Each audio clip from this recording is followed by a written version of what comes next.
മാസങ്ങളിൽ മാർഗരേഖകളെക്കുറിച്ച് ശരിയായി മനസ്സിലാക്കിക്കൊണ്ട് വളരെ ഉത്തരവാദിത്വത്തോടുകൂടെ സഭാ സമൂഹങ്ങളിൽ നിന്നുള്ള ശുശ്രൂഷകർ കടന്നു വരണം എന്ന് അഭ്യർത്ഥിക്കുകയാണ്. പ്രിയപ്പെട്ടവരെ, കത്തോലിക്ക സഭയിൽ 20 ദേവാലയത്തിൽ ദിവ്യബലി കാണാനല്ല, ദിവ്യബലി അർപ്പിക്കുവാനായിട്ട് ഞാൻ വന്നു എന്ന് എന്നെ അറിയിക്കുകയാണെങ്കിൽ നിങ്ങൾക്കൊരു സമ്മാനം, ഒരു പ്രോത്സാഹന സമ്മാനം നൽകുന്നതായിരിക്കും.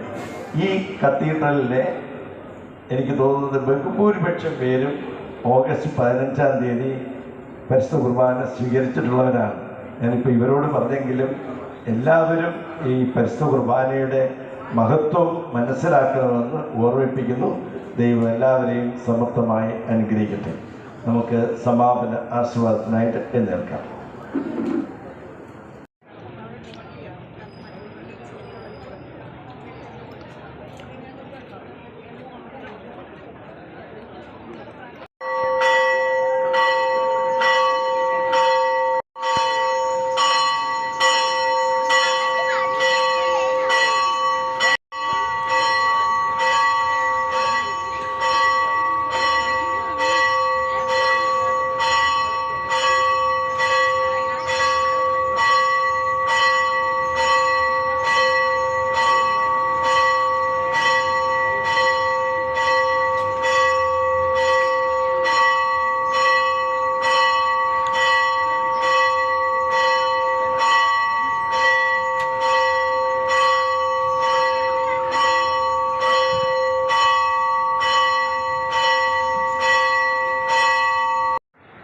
ഹലോ കൂട്ടുകാരെ, ഇന്ന് ആഗസ്റ്റ് 15 പള്ളിയിലെ മാതാവിൻ്റെ പെരുന്നാളായിരുന്നു. അപ്പം ഇന്നാണ് സമാപനം.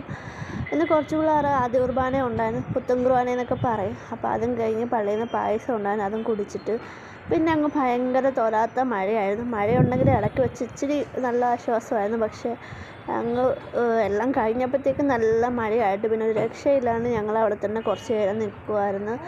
പിന്നെ മഴയെല്ലാം തോന്നിയിട്ടാണ് ഞങ്ങൾ പോകുന്നത്. അപ്പം നമ്മുടെ പരിപാടികളൊക്കെ എല്ലാവർക്കും ഇഷ്ടപ്പെടുന്നു എന്ന് വിശ്വസിക്കുന്നു. കാണുക, വീഡിയോസൊക്കെ കാണുക, കമൻറ്റുകൾ അറിയിക്കുക. നല്ല മഴയായിരുന്നു. അപ്പോൾ ഒത്തിരി സമയം അവിടെ ഇങ്ങനെ വെയിറ്റ് ചെയ്ത് കുറേ നേരം വെച്ചാൽ ഒരു 1-1.5-2 മണി വരെ അവിടെ വെയിറ്റ് ചെയ്തിട്ടാണ് നമ്മൾ വീട്ടിൽ പോകുന്നത്. ടാറ്റാ.